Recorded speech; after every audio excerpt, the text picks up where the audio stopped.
Hadis ini muttafaqun alaih atau diriwayatkan oleh Bukhari dan juga Muslim. Hadis ini memberikan kepada kita pelajaran yang pertama, kalau yang ikut kelas kita dari awal sudah tahu ya, kalau ada sahabat atau sahabiat Nabi yang menceritakan kepada kita kronologis hadis, kita sebutkan itu sebagai keutamaan beliau. Oleh karena itu di sini kita jadikan faedah pertama hadis adalah kedudukan Ummul Mukminin Aisyah radhiyallahu anha, karena beliau menceritakan tentang bagaimana sifat salat malamnya Nabi alaihi salatu wassalam. Pelajaran yang kedua, pentingnya seorang muslim kalau dia mau cari yang afdal, yang lebih baik ya, maka dia tidur dulu baru sholat malam. Walaupun boleh sholat malam tanpa tidur ya. Tetapi hadis riwayat Aisyah ini menyebutkan kalau Nabi SAW komitmen istirahat dulu, kemudian baru bangun sholat malam. Berarti menandakan memang sholat malam itu bukan sebuah ibadah yang dipaksa. Oh karena saya mau kejar keutamanya lalu saya begadang semalam suntuk. Beda kalau memang Anda pas kebetulan begadang nggak masalah. Lagi safar, lagi nggak bisa tidur, lagi ada aktivitas ya. Maka tidak ada masalah. Anda langsung sholat tahajud gitu kan. Tapi kalau Anda lagi lowong maka istirahat dulu. Itu sunnah Nabi SAW. Ini dikuatkan dengan riwayat lain. Di mana ada 3 orang sahabat kalau masih ingat pernah komitmen mereka masing-masing mau mengerjakan ibadah yang belum pernah orang lain kerjakan. Karena mereka merasa semua ibadah sudah dikerjakan.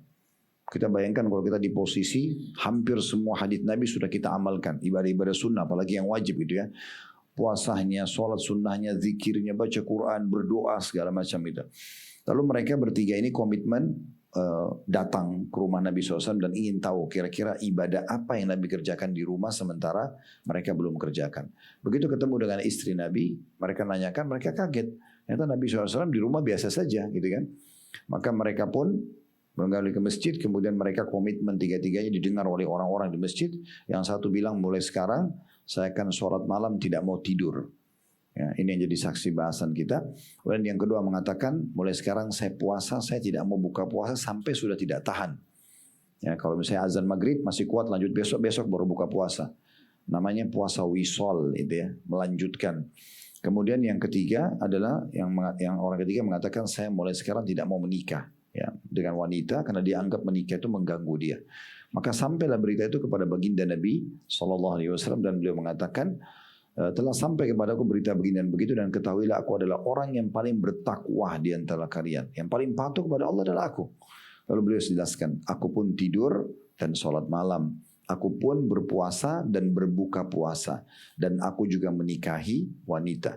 Siapa yang menolak sunnahku bukan dari golonganku.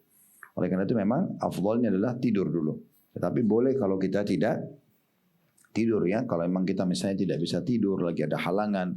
Maka kita boleh sholat dulu baru istirahat itu ya.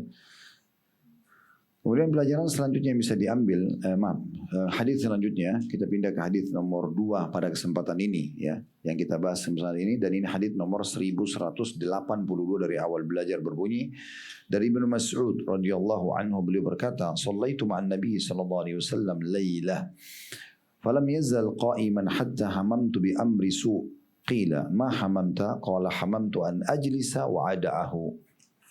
Saya pernah sholat bersama Nabi SAW pada suatu malam, maksudnya tahajud. Beliau terus berdiri hingga saya ingin melakukan sesuatu yang buruk. Lalu Ibnu Mas'ud ditanya, apa yang Anda ingin lakukan?